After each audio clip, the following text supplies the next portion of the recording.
umaga po, update po namin kayo dito sa aming poultry. Ito po sa kasalukuyan is April 4. Darating po ang aming manok. So, preparing na naman po. Sa ngayon po, ito po yung dati namin in-upload na recycle kami ng mikang apa. Ayan. So, ito natuyo na siya. So, pinatungan lang namin ng bagong apa. So, okay naman daw to. So, ito ngayon, mag-ano na kami. Nagpe-prepare na po kami.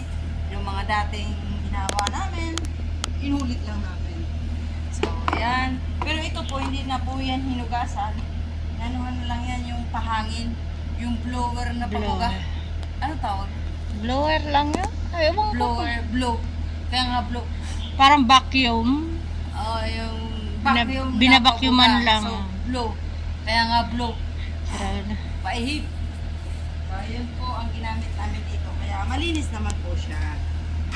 So, pero na-anuhan naman po yan ng contamination. Para sa contamination na pang-spray. Anuhan naman po yan.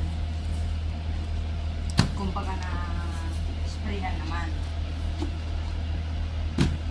So, ito po ay pansit. Ito parang plato ng manok.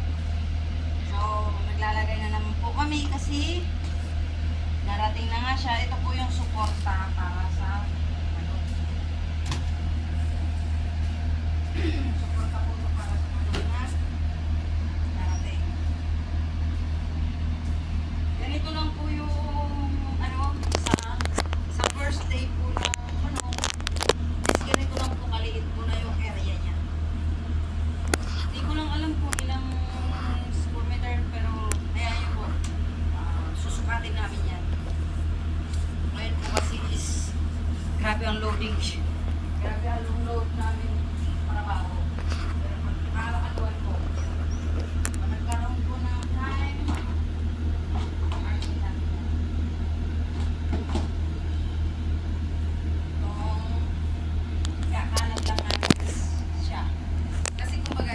Suporta lang po itong pansel na to. Hindi naman talaga dyan nakasa. Pero suporta lang yan para sa naman talaga hindi lagay-lagay lang, ganyan lang. Dalawang masalayo.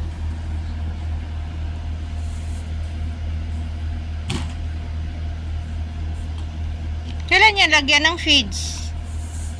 Bukas, lagyan na natin yan ng feeds. Bukas, lalagyan na natin ng feeds. Kasi yung iba, sobrang liliit pa. So, hindi talaga nila kayang kumain dito. Pero sana maganda ang i-deliver sa atin na manok. Kasi hindi naman para-parehas. Pero kita mo talaga sa unang araw pa lang, kita mo pag maganda talaga ang quality ng ano. Makikita mo yan sa mata, sa paa, at saka sa aura niya. Kumbaga sa ano rin niya. Makikita mo niya. Pag yan sa tinatayuan mo.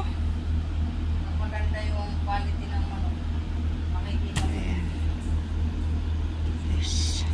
Hindi nakaraan nung nakaraan is medyo supply, masyado. Kasi hindi naman yun napipili eh. Tama. May modern manukan, ganito po ang itsura pag parating na yung manok sa preparation ng pag-ano ng manok. Ito na ganito na po yan. May heater, malaking heater, tapos yung inuman. So ito po, kailangan itong mababa. Adjust lang po yan. Habang lumalaki sila, tinataas din namin yan. So, ganito na po ang itsura niyan. Mga kamanok. Okay, sa sino yung magbabalak ng ano, kahit naman hindi ganito ang style ninyo, at least may idea kayo kung paano ninyo maano ang manok. yung pag mag-broiler ka, kahit sa mga ano na lang, backyard lang na. Kahit hindi ganito ka-modern, kasi ito may cost talaga to, may ano talaga to. Malaki talaga yung halaga ang kailangan nito. Pero sa mga ano, sa mga steps na ano, may guide na kayo kung paano ninyo panuhin ang mga manok. Yeah.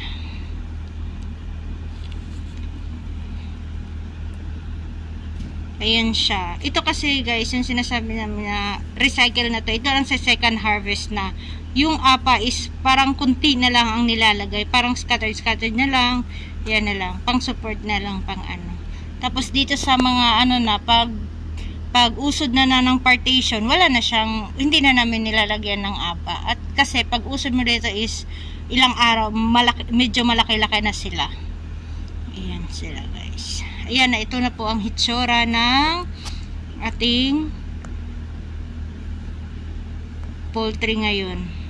Na parating na ang ating mga broiler chicks ngayong April 4. Yan.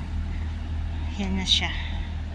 Yan ang hitsura niya. Yan lahat ng mga pansin na yan or yung black na parang plato. Yan muna ang lalagyan namin bukas ng feeds nila. Pang support lang doon sa ano nila, yung ano ba tawag nito, chicken feeder na yung iba kasi hindi pa marunong pumunta dyan, so dyan muna sila. Diba yung last namin may video din kami na pinapakita namin sa inyo na ganito din preparation, yun naman kasi is first batch yun, kaya from the start talaga yun na naglalagay kami ng apa, yung lahat talaga.